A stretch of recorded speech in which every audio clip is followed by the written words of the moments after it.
Happy morning friends. ஹரியின் இன்றைய தகவல். Friends, 2004ல் உலக நோபல் பரிசு யாருக்கு கொடுப்பாங்கன்னு மக்கள் எல்லாரும் யோசிச்சுட்டு இருந்தாங்க.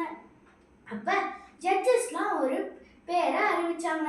வங்காரி மாத்தாய் அப்படிங்கிற பேரை அவங்க அறிவிச்சாங்க. அப்போ மக்கள்லாம் போய் ஜட்ஜஸ் கிட்ட கேட்டாங்க, இவங்க பெரிய படிச்சவங்களும் இல்லை, இவங்க யாருக்கும் உதவியுமே செஞ்சதில்லை, அப்புறம் எப்படி நீங்க அவங்களுக்கு நோபல் பரிசு கொடுக்கலாம் அப்படின்னு அந்த மக்கள்லாம் கேட்டாங்க. அதுக்கு ஜட்ஜஸ் சொன்னாங்க, ஆமாம், இவங்க பெரிய படித்தவங்களாம் இல்லை, இவங்க சிலருக்கு உதவி செய்கிறவங்களும் இல்லை, ஆனால் இவங்க கிட்டத்தட்ட 3 லட்சம் மரங்களை நட்டுருக்காங்க, அதனால தான் நாங்கள் இவங்களுக்கு உலக நோபல் பரிசு கொடுத்தோம் அப்படின்னு அந்த ஜட்ஜஸ்லாம் சொன்னாங்க. அதுக்கப்புறமா அந்த மக்கள் கேட்டாங்க, இவங்க மரம் நட்டதுக்கும் உலக நோபல் பரிசுக்கும் என்ன சம்பந்தம் அப்படின்னு அந்த மக்கள்லாம் கேட்டதுக்கப்புறமா அந்த வங்காரி மாத்தாய் சொன்னாங்க, இந்த மண்ணில் 3ஆம் உலகம் போர் அப்படின்னு ஒன்று நடந்தா அது கண்டிப்பாக தண்ணிக்காக தான் நடக்கும். அதை நான் தடுத்து தான் இந்த பரிசை வாங்கியிருக்கேன்.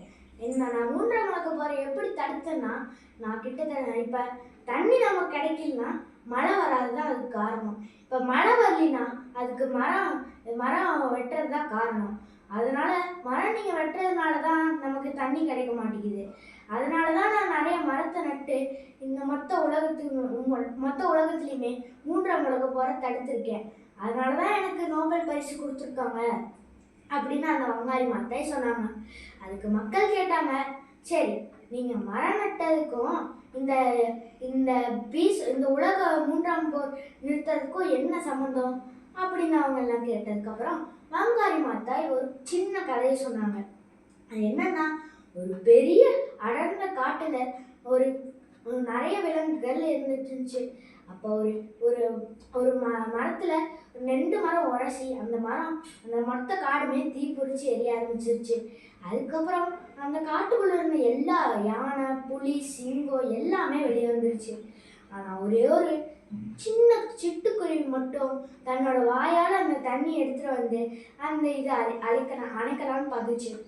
இப்போ மற்ற மிருகங்கள்லாம் சொல்லிச்சு, நீ கொஞ்சமாச்சு யோசிக்கிறியா? உன்னோட குட்டி வாயால் நீ தண்ணி எடுத்துட்டு வர, அப்புறம் எப்படி உன்னால் அந்த பெரிய தீ அணைக்க முடியும் அப்படின்னு அந்த விலங்குகள்லாம் கேட்டுச்சு. அதுக்கு அந்த சிட்டுக்குருவி சொல்லிச்சு, என்னால் அணைக்க முடியுதோ அணைக்க முடியலையோ, ஆனால் எனக்கு இத்தனை நாளாக இந்த மரம் எனக்கு சாப்பாடு கொடுத்துச்சு, தங்க வீடு கொடுத்துச்சு. அப்படிப்பட்ட மரத்தை என்னால் எரிக்கும் போது என்னால் சும்மா பார்த்துட்டு நிற்க முடியாது. அதனால தான் நான் தண்ணி எடுத்து அணைச்சிட்டு இருக்கிறேன் அப்படின்னு அந்த குட்டி சிட்டுக்குருவி சொல்லிச்சு. அதுக்கப்புறமா அதை பார்த்து அந்த விலங்குகள்லாம் யோசிச்சுது, பரவாயில்லையே, இந்த சிட்டுக்குருவிக்கு இருக்கிற அறிவு கூட நமக்கு இல்லையே அப்படின்னு அந்த சிட்டுக்குருவி அந்த விலங்குகள்லாம் யோசிச்சுட்டு எல்லா விலங்கும் தண்ணி எடுத்துட்டு போய் அந்த காட்டுல ஊற்றி எல்லா மொத்த நெருப்பையுமே அந்த விலங்குகள்லாம் அணைச்சிருச்சு.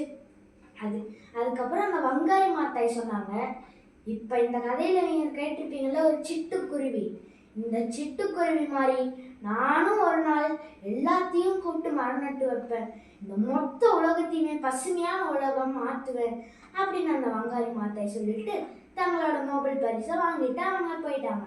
Thank you friends. டெய்லி என்னோட வீடியோவை பாருங்கள், என்னோட வீடியோவுக்கு சப்ஸ்கிரைப் பண்ணுங்கள், லைக் பண்ணுங்கள், கமெண்ட் பண்ணுங்கள், ஷேர் பண்ணுங்கள். Thank you friends.